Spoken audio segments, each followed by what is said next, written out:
Bonjour et merci pour cette invitation. Donc, je vais parler de la traduction de la recherche en SHS spécifiquement, puisque c'est les disciplines dans lesquelles je suis traductrice depuis 16 ans vers l'anglais et que représente la l'ATES, l'Association pour la traduction en sciences sociales, dont je suis la coprésidente. Mais j'espère que ce que je vais dire fera écho aussi avec des pratiques dans d'autres champs et je pense qu'on pourra en discuter après. Alors pour commencer, il faut souligner que la traduction est omniprésente dans la recherche en SHS, même si elle reste souvent un impensé, ce qui contribue à sa délégation croissante à une automatisation fondée sur un apprentissage algorithmique. Et par commodité, je vais parler d'IA, mais j'inclus dans mon propos la traduction automatique neuronale. La traduction la plus visible est celle vers l'anglais, considérée comme nécessaire à la circulation internationale des travaux, mais la traduction intervient aussi quand on publie en français des recherches étrangères, qu'on mobilise dans nos écrits des concepts issus de la littérature internationale, qu'on conduit des terrains dans d'autres aires linguistiques et qu'on en restitue les résultats, ou encore lorsqu'on travaille sur des archives multilingues. Elle est également présente dans les dossiers de financement, les appels à communication, les réponses aux évaluations ou même les expertises qu'on produit nous-mêmes pour des revues ou des maisons d'édition à l'étranger. La traduction est donc en quelque sorte constitutive de l'activité scientifique. Et cette centralité tient en grande partie à la position dominante de l'anglais dans les échanges internationaux du savoir, j'y reviendrai. Pendant longtemps, elle était 100% humaine, assurée soit par les chercheurs ou les chercheuses, soit par des professionnels de la traduction, parce qu'effectivement, sous la pression de l'internationalisation, un secteur d'activité spécialisé s'est développé en France, et la création de la thèse en 2018 a contribué à structurer cette profession existante, composée de personnes très qualifiées, très souvent issues soit de formations avancées en langue et en traduction, s'étant spécialisées en SHS, soit avec un parcours de recherche en SHS et des compétences avancées en langue. Et ces compétences à la fois disciplinaires et linguistiques sont un prérequis pour une traduction de qualité en SHS. Pourtant, la traduction par IA prétend justement en faire l'économie pour faire l'économie de sa rémunération. Et dans un contexte de réduction budgétaire qu'on connaît, l'IA peut apparaître assez rapidement comme une panacée, véhiculant une illusion de qualité et d'égalité linguistique largement soutenue par les politiques de financement public. Mais il s'agit bien d'illusions, déjà parce que la qualité vantée n'est pas au rendez-vous. Alors pour une analyse détaillée de cet aspect-là, je vous renvoie à un article publié dans AOC en 2023 par ma collègue Catherine Throssell sur la recherche dipolysée qui analyse beaucoup d'aspects. Mais pour résumer, sur la bonne page, pardon. Pour résumer, ces logiciels ne font pas de la traduction proprement dite, mais plutôt une transposition mécanique et statistique de séquences de mots. Alors si dans le cadre de la recherche scientifique, trouver la terminologie précise est important, il s'agit bien plus fondamentalement de faire circuler une pensée entre cultures scientifiques différentes, avec chacune ses propres références, traditions intellectuelles, normes d'écriture et cadres de réception. Or, malgré ces illusions de fluidité, l'IA fait défaut. Une traduction effectuée par IA ne prend pas en compte la réception différenciée de concepts qui peuvent sembler équivalents sur le plan lexical, mais avoir un sens très différent selon les contextes. Elle ignore que certains termes routiniers ont une valeur conceptuelle dans une langue et pas dans l'autre. Elle ne repère pas les implicites théoriques liés à certains choix lexicaux, ni les éléments socioculturels qui vont changer de sens ou perdre de sens quand on passe d'un contexte à un autre, ni les ajustements qui sont parfois nécessaires à des exemples pour permettre de mieux illustrer un propos pour un lectorat international. S'ajoutent évidemment les biais de genre et les hallucinations qu'on connaît bien maintenant. Et si les auteurs et autrices peuvent repérer certaines de ces erreurs en relisant, c'est rarement le cas pour toutes, et les identifier ne suffit pas forcément pour trouver une solution adaptée, parce que c'est souvent pour ça qu'on a besoin souvent d'une connaissance fine de la culture cible. Sur le plan linguistique, la segmentation automatique restitue mal la cohésion de l'argumentation dans son ensemble, car elle se construit différemment selon les langues. Et si l'IA va savoir en transposer certaines formes, elle ne va pas savoir, par exemple, que quand on remplace une clause subordonnée complexe en français par de la coordination en anglais, ce qui est plus naturel, Parfois, il faut effectuer d'autres modulations ailleurs dans le texte afin de rendre les nuances conceptuelles qui étaient rendues portées par cette structure. Si on prend le temps d'élaborer nos textes avec soin en français, c'est parce que ces nuances-là, elles comptent, elles structurent la pensée. Et les perdre, c'est perdre en précision, en force d'argumentation et en impact. Ce qui m'amène à la deuxième illusion de cette technologie, à savoir l'égalité, parce qu'elle est présentée comme démocratisant l'accès à la publication internationale. Or, en réalité, elle renforce un système à deux vitesses, où les institutions et individus dotés en moyens peuvent financer une véritable traduction avec un accompagnement professionnel à chaque étape, tandis que les autres doivent se contenter d'un simulacre, souvent insuffisant pour rentrer dans les circuits éditoriaux les plus prestigieux ou entamer un véritable dialogue. Alors, à certaines de ces objections, on répond qu'il ne s'agit pas d'écarter les professionnels, ou pas toujours, ou pas nécessairement, mais plutôt d'intégrer leurs compétences dans un nouveau processus auquel on est sommé de s'adapter au nom du progrès. Alors, il s'agit du fameux humain dans la boucle, faisant ce qu'on appelle de la post-édition de textes générés par IA. Or, pour la plupart des professionnels, ce rôle n'est ni souhaitable ni soutenable. Une enquête de la thèse sur les usages de l'IA en traduction SHS montre que 85% des enquêtés estiment que l'IA transforme leur travail, 82% qu'elle nuit à la créativité, 75% qu'elle n'améliore pas la productivité et 90% qu'elle dégrade la qualité. En privant la traductrice de la valeur heuristique du premier jet, la post-édition change le rapport au texte et la capacité à se l'approprier. Elle introduit aussi un biais d'ancrage dont il peut être difficile de se départir, réduisant l'autonomie de réflexion. Et comme elle réduit également la rémunération, parce que c'est un petit peu le but, elle impose une logique de production à la chaîne où on passe d'une activité intellectuelle, la traduction qui est faite d'une alternation entre moments de lecture critique, de réflexion, de rédaction, de relecture, d'échange avec les auteurs, autrices, avec les éditeurs, éditrices, etc., à une activité monotone, intellectuellement frustrante, de relecture bilingue rapide, épuisante sur le plan cognitif, à corriger au mieux, mais sans pouvoir retraduire ni approfondir les sources, faute de temps. La post-édition pose également des problèmes éthiques. Elle prive notamment les traductrices de la possibilité de choisir leurs outils en fonction de leur impact sur la société et l'environnement, et on a vu tout à l'heure à quel point c'est important, ou de leurs conditions de production. Et il y a une certaine ironie dans le fait de demander aux traductrices de corriger les productions d'une technologie entraînée en grande partie par moissonnage de données illégales ou illégitimes, selon le cas, sur leur propre traduction, une technologie fondée donc sur l'aliénation de leur propre labeur. Dans ces conditions et face à une baisse avérée de la demande de traduction proprement dite, beaucoup de professionnels envisagent de quitter le métier. Dès lors, une question se pose, si l'expertise humaine disparaît, qui sera l'humain dans la boucle? Et quelle sera la qualité finale des productions de recherche? Alors, au-delà de cet impact sur le métier, la généralisation de la traduction par algorithme entraînera donc aussi des conséquences, et je dirais des pertes épistémologiques pour la recherche française et la circulation des savoirs. Perte d'abord de qualité des publications diffusées à l'international, vous l'aurez compris, perte de scientificité ensuite, dès lors que plus personne n'en est garant, notamment quand l'expertise est effectuée en langue source avant la traduction, par exemple pour les revues et plateformes françaises qui proposent une version anglaise pour un lectorat anglophone. Perte de nuances conceptuelles, mais aussi sociolinguistiques. Et là, je pense notamment à la restitution des verbatims des enquêtés. Alors, on n'est pas à une ironie près, mais il est frappant de constater l'attention croissante qu'on porte à cette restitution au stade de l'écriture, où on cherche à éviter d'imposer le regard surplombant du chercheur ou de la chercheuse sur la parole des enquêtés, avec une reformulation qui en lisserait l'expression. Et alors même qu'on confie avec une facilité étonnante cette même parole à l'IA quand il s'agit de la traduire, comme si l'IA n'allait pas justement tout lisser pour l'attirer vers les modes d'expression les plus attendus. Perte également de la valeur heuristique du processus traductif lui-même, qui éclaire notre compréhension de nos propres cadres de pensée, comme ça a été largement démontré dans les études en traductologie, et perte enfin d'un outil de rééquilibrage face à l'hégémonie de l'anglais.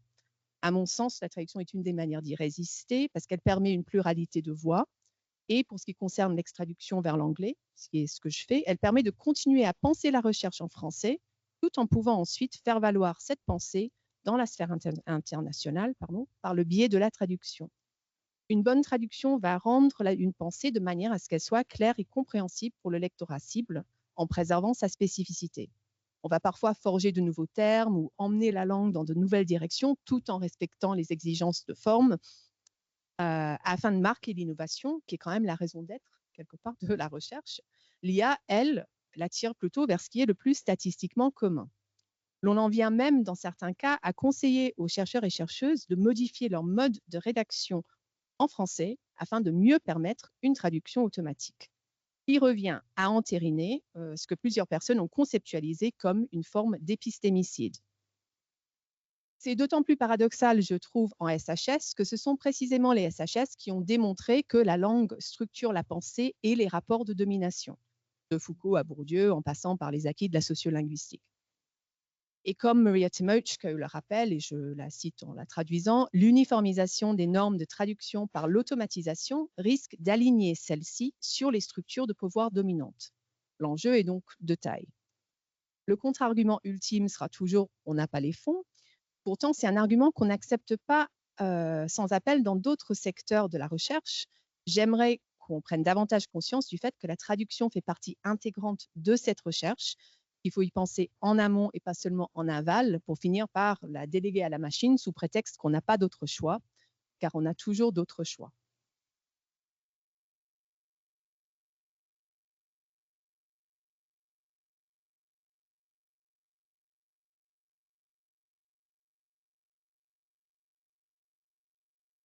On va passer à Marie.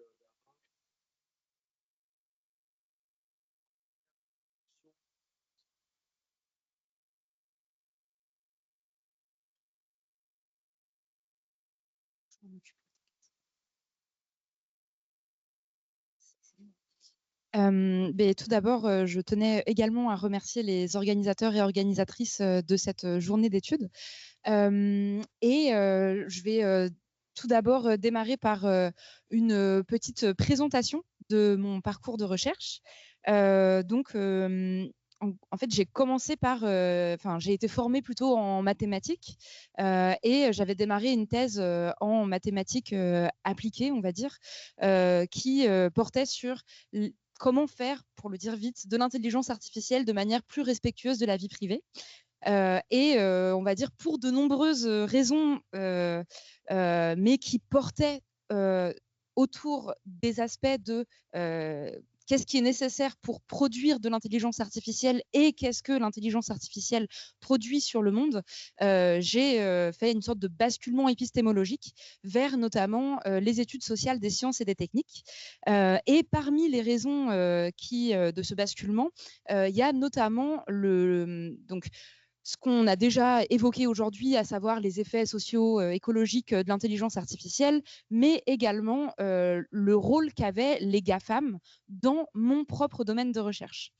Et pour compléter la petite présentation, j'anime j'ai lancé en 2021 le séminaire critique de l'intelligence artificielle que je co-anime maintenant avec Félix Tréguet et Olivier Alexandre.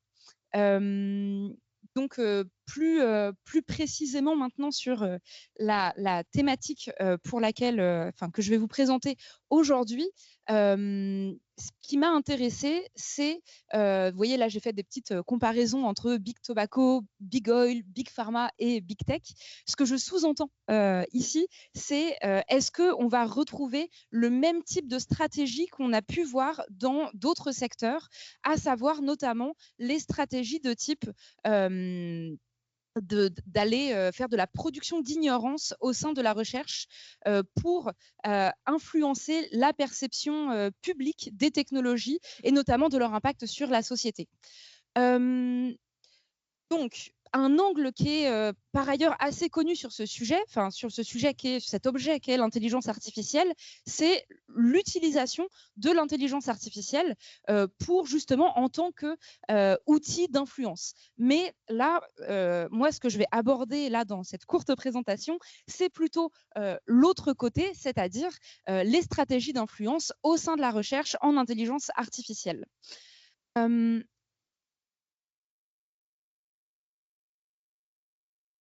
Donc, un premier aspect de cette production d'ignorance, la manière dont je vais l'aborder là, ça va être plutôt en regardant les spécificités de l'intégration structurelle des GAFAM au sein de la recherche. C'est-à-dire que les Big Tech ont mis en place un certain nombre de stratégies qu'on va retrouver dans d'autres secteurs. Mais là, ce qui m'intéresse précisément, ça va être à quel point est-ce que ces entreprises sont reconnues, valorisées, bénéficient d'un certain régime de visibilité au sein de la recherche scientifique.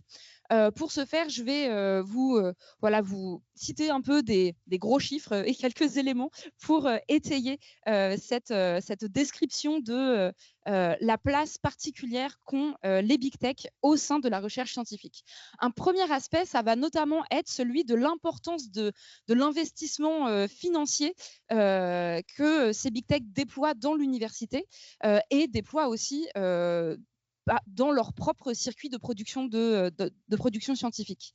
Des petits chiffres comme ça à avoir en tête. Par exemple, les Big Tech financent la recherche publique environ entre 2 à 4 milliards par an. Et un chiffre aussi que je trouve assez impressionnant, c'est donc si on regarde les dépenses en recherche et développement, toutes disciplines confondues, dans l'ensemble des universités américaines, on est autour de 100 milliards par an. Donc là, on n'a pas spécifié ce qu'il en est pour le numérique et l'IA, parce que ces chiffres sont assez difficiles à produire, mais on pourrait dire qu'on est peut-être à 10%, 15% de ce financement-là. Et quand on regarde ce que les GAFAM investissent dans, par exemple, eux, leur propre recherche, on est déjà à 200 milliards par an. Et ça, c'est des chiffres qui datent des années plutôt 2022. On peut aussi, une des manières dont ces entreprises-là ont de participer directement à la recherche, ça va être aussi en finançant des projets de recherche qui vont être publics-privés. Voilà, Cécilia Ricap, par exemple, estimait que Google finance approximativement 250 projets de recherche en dehors de strictement l'entreprise par an. Donc, d'autres éléments pour revenir un peu sur justement ces projets de recherche qui sont financés et donc ces partenariats publics-privés. Il y a toute une stratégie qui est mise en place par ces Big Tech pour avoir une position centrale, une position importante au sein des processus de production scientifique. Et parmi ces stratégies mises en place, on peut citer notamment le recrutement massif notamment souvent de chercheurs assez reconnus, assez cités par ces entreprises-là. Je me souviens avoir pas mal discuté avec des chercheurs, par exemple à l'INRIA ou autres, et qui décriaient vraiment à quel point est-ce que les chercheurs seniors, ils n'arrivaient pas à les garder parce que la plupart se faisaient débaucher par les GAFAM. C'est peut-être une stratégie qui, dans les discussions que j'ai pu avoir avec des chercheurs, on me dit que c'est une stratégie qui est un peu moins mise en place maintenant, en tout cas en France, mais en tout cas, ça l'est à l'échelle internationale. On a aussi le fait de faire de plus en plus des travaux, donc des collaborations publiques-privées, qui vont des fois mener à des brevets, mais qui vont être uniquement au bénéfice de l'entreprise. On a aussi des centaines de doubles affiliations, donc des chercheurs qui vont bénéficier à la fois d'une reconnaissance institutionnelle, publique, etc., mais aussi qui vont travailler pour ces entreprises.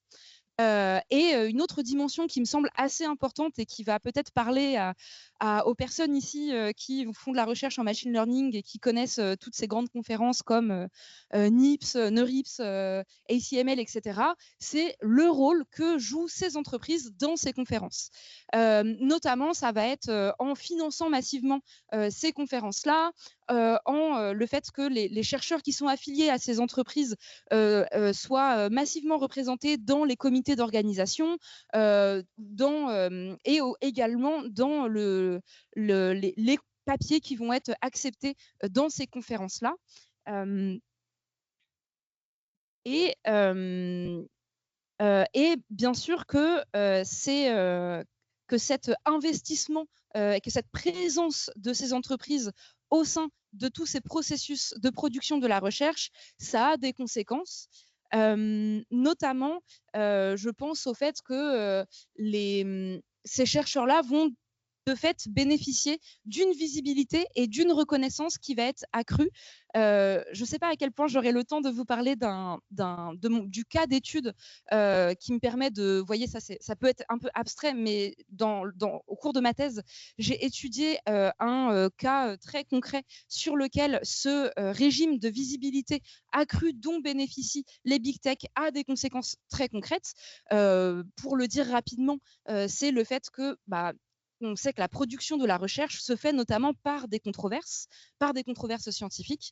Et dans ces controverses scientifiques, le fait d'avoir des chercheurs qui sont affiliés à ces entreprises-là font que, de fait, ils vont bénéficier d'une visibilité qui va être accrue. Et ça va être notamment approfondi, amélioré, augmenté par toutes les stratégies de communication qui vont être déployées par ces entreprises. Et peut-être que j'aurai le temps d'y revenir après. Mais en tout cas, ça va avoir des conséquences très concrètes sur les agendas de recherche. On peut penser, par exemple, et on en discutait hier soir avec certaines personnes présentes ici, mais du fait que, par exemple, les travaux en machine learning qui ne vont pas être en deep learning spécifiquement, ou maintenant on pourrait penser qu'ils ne sont pas relatifs à l'intelligence artificielle générative, vont avoir plus de difficultés à être publiés parce que ne représentent pas en gros la recherche un peu dominante en intelligence artificielle. Et ce qui m'intéresse particulièrement, c'est le fait que ces stratégies-là ont été particulièrement développées dans ce qu'on appelle le champ de l'IA éthique. Donc, peut-être pour faire une toute petite historicisation de ce champ d'abord, il faut se rappeler que dans les années 2010, l'image de ces big tech a commencé à être émaillée. Je pense notamment au scandale Snowden, Cambridge Analytica, autour des discriminations, autour des projets militaires, etc. Et donc, tout comme l'ont fait d'autres entreprises, d'autres secteurs, en réaction à ces critiques, il y a eu toute une stratégie qui a commencé à se déployer, notamment par le fait de financer des centres de recherche avec des chercheurs, des journalistes, etc., pour notamment mettre en avant tous les aspects positifs de ces technologies-là. C'est structuré un peu pendant cette période-là, ce qu'on appelle le champ de l'IA éthique, qui est notamment caractérisé par le fait d'aborder les enjeux politiques, vous voyez, les enjeux socio-écologiques de l'intelligence artificielle, tout d'abord via le prisme de l'éthique.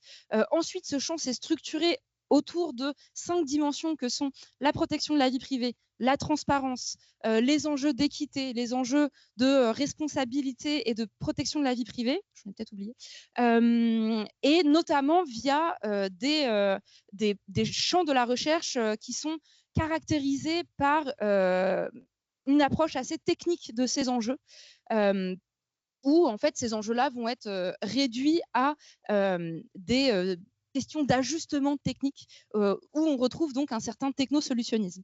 Et donc on a cet effet double d'invisibilisation de certains enjeux mêlé à une approche très technique autour d'ajustements techniques.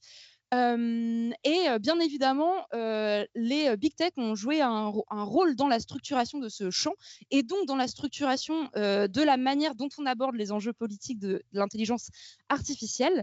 Je vous ai mis un petit extrait d'un article de Abdallah et Abdallah qui date de 2021, où ils ont notamment étudié, donc parmi les données qui étaient disponibles, bien évidemment, ils ont regardé pour les 4 universités américaines les plus réputées, ils ont regardé le pourcentage de membres du corps professoral qui avaient à un moment de leur carrière qui avait été relié au Big Tech. Ça peut être via un moment avoir travaillé chez eux, ça peut être via le fait d'avoir reçu un financement à un moment ou un prix, etc. C'est assez large ce que ça englobe. Et donc, on voit que quand c'est relatif au numérique, on est à 84%. Quand c'est relatif à l'intelligence artificielle, on monte à 88%. Et quand il s'agit du champ de l'IA éthique, on monte à 97%. On me dit que mon temps est écoulé, donc je vais m'arrêter là. Oui, bon, c'est pas, oui, je vais m'arrêter là. Je vous avais mis des petites images de mon cas d'étude, mais bien évidemment, je vais pas avoir le temps, mais où on voit un peu les stratégies de communication, notamment mises en place par Google autour d'un cas, autour de la protection de la vie privée, etc. Mais ma conclusion très rapide, en tout cas, c'est que ces investissements au sein de la recherche, elles visent un but précis qui est notamment de pouvoir influencer la manière dont sont perçus et sont cadrés tant dans la recherche que dans l'opinion publique les enjeux politiques de l'intelligence artificielle et de participer à neutraliser les critiques.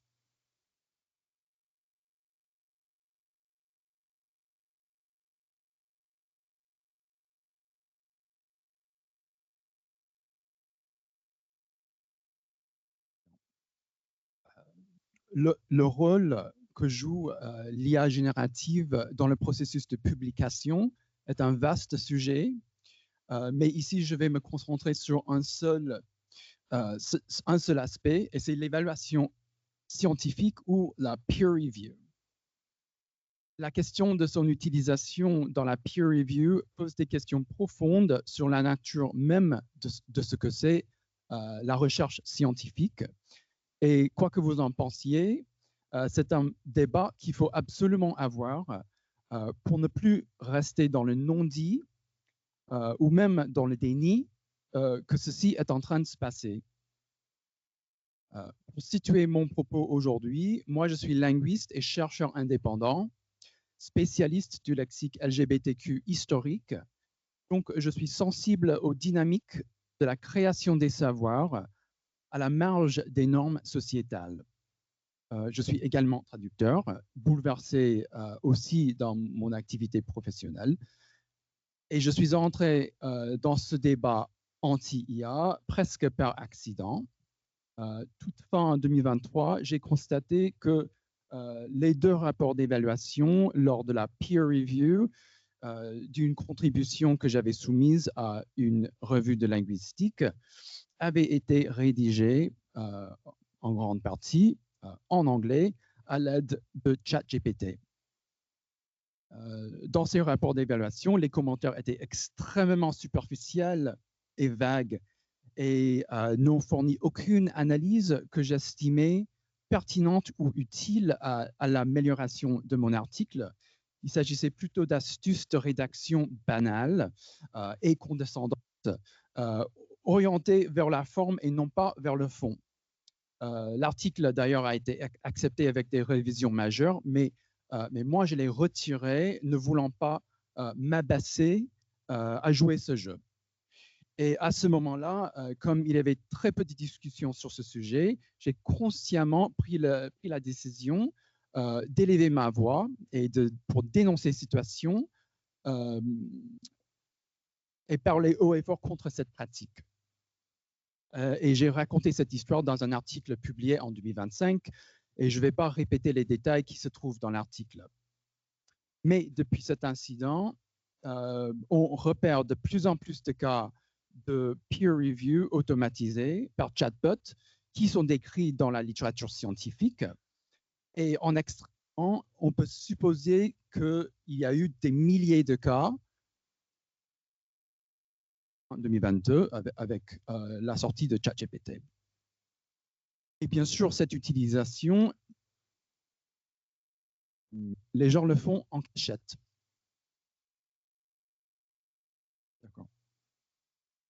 Et il y a même un courant de chercheurs qui soutiennent ouvertement l'usage de l'IA dans l'évaluation.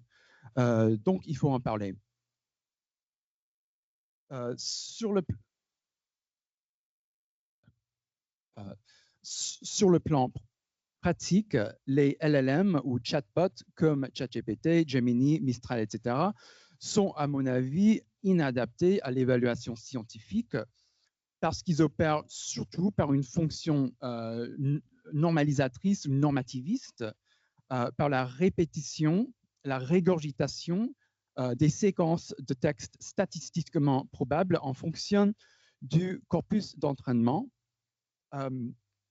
Et utiliser ces machines pour la peer review, ce n'est pas tant évaluer que homogénéiser, standardiser, surtout au niveau de la forme, mais aussi du contenu, sur la base des patterns se trouvant dans leur corpus d'entraînement. Et ces corpus, quoique immenses, sont très partiels et biaisés, surtout anglocentristes, même anglo-suprémacistes, et représentent un infime échantillon des systèmes langagiers et des épistémologies du monde. Rapidement, pour évoquer certains des enjeux politiques ou éthiques, il faut rappeler que la création des savoirs est de nature sociale. C'est un dialogue inscrit dans une communauté de chercheuses. C'est une activité intrinsèquement humaine et sociale avec toutes ses imperfections et même ses hiérarchies. Confier l'évaluation scientifique au LLM n'efface pas l'aspect politique et social de la recherche, mais le déplace vers ces machines commerciales qui reproduisent l'erreur et le biais humain de façon opaque. Et donc, pour moi, si une revue soumet une contribution à une évaluation automatisée par chatbot, il me semble qu'il y a deux conditions à respecter absolument. D'une part, de demander le consentement de chaque auteuriste et d'autre part, de divulguer cette pratique au public, au lectorat. Pour moi, c'est la chose la plus fondamentale, le consentement et aussi la divulgation. L'autre aspect relatif à l'éthique, bien sûr, c'est la protection de la propriété intellectuelle, car on ne pourra jamais savoir comment les LLM exploitent ou sauvegardent les textes ingérés. Franchement, pour moi, c'est la moindre des choses. Malheureusement, étant donné que tout le contenu en ligne est déjà volé par ces machines, mais bien sûr, la question de la propriété intellectuelle est clairement un sujet important. Et l'aspect le plus important pour l'évaluation, ce sont les enjeux épistémologiques. À l'ère IA, il faut affirmer combien les savoirs sont situés, c'est-à-dire que les savoirs sont rattachables aux conditions matérielles caractérisant les personnes qui les effectuent, y compris leurs biais et leurs privilèges. Et je parle du point de vue des sciences sociales et humaines. Je ne peux pas parler pour les sciences naturelles, car il y a évidemment une distinction à faire là-dessus. Et j'invite des scientifiques dans la salle à répondre s'il a des réponses. Mais tout de même, les savoirs sont situés dans leur contexte social. Et confier l'évaluation scientifique à des machines présuppose une objectivité intrinsèque. Cela suppose qu'il existe bel et bien une autorité externe ou supérieure à nous qui soit accessible par ces modèles de langage, ce qui est absurde. C'est presque une conviction religieuse. Il y a aussi un énorme problème d'hégémonie épistémologique qui est naturellement lié au biais d'entraînement, limité à des corpus de texte numérisés et largement en anglais. Lors de cet incident, j'ai effectué beaucoup de tests et quand j'ai demandé à ChatGPT de me fournir d'autres auteurs à citer dans plusieurs de mes articles, devinez quoi, 100% des recommandations sont des travaux en anglais ou par des auteurs anglophones. Et presque toutes les auteurs, presque toutes ces recommandations étaient des stars académiques, c'est-à-dire les stars de la discipline que tout le monde cite, jusqu'à l'écœurement. Donc, c'est un renforcement, une reproduction de la hiérarchie intellectuelle anglophone et occidentale qui est déjà existante. Et je n'ai même pas le temps d'aborder la question de ce qu'on peut appeler une sorte d'abject tokenisme, pour ainsi dire, quand ChatGPT m'encourage de citer plus d'auteurs du Sud global à des fins de la diversité culturelle, quand cela contredit totalement les réels dangers antipluralistes de ces machines radicalement homogénéisantes. Et pour reprendre un peu la notion de la performance posée par des collègues ici, à laquelle j'adhère, mais j'ajoute une autre acception à la performance. C'est peut-être mieux de parler de la performativité scientifique, c'est-à-dire non pas la performance en tant que hyperproductivité dans une logique capitaliste de livrables, mais la performativité en tant que mise en scène de la science. Une fausse science performée, une farce de la science qui dit des choses, qui semblent plausibles, qui coche des cases, sans contribuer sur le fond. Et les LLM peuvent certainement nous donner des choses à dire, ils peuvent certainement nous donner des auteurs à citer, si nous voulons simplement avoir des choses à dire. Mais ça, c'est la performativité scientifique. Et tout le contraire de la pensée, c'est le comble de l'anti-intellectualisme, et ça va à l'encontre de l'innovation et de l'inclusion intellectuelle. Pour conclure, juste quelques petites réflexions plus concrètes. Pour les revues, le strict minimum nécessaire, c'est d'adopter des politiques de transparence concernant l'utilisation de l'IA afin que les auteurs et aussi les lecteurs comprennent bien le processus éditorial. Plus globalement, le tournant IA pourrait être une bonne occasion de repenser radicalement la démarche de la peer review, cette forme de gatekeeping des savoirs, peut-être proposer d'autres formes plus agiles et rapides, ou même, dans certains cas, son abandon. Personnellement, j'estime que le moment est venu pour l'évaluation ouverte, c'est-à-dire le Open Peer Review, où les identités de toutes les parties sont déclarées et connues les unes des autres. Mais il n'y a sûrement pas de solution universelle pour toutes les disciplines et toutes les communautés scientifiques. Je vous remercie.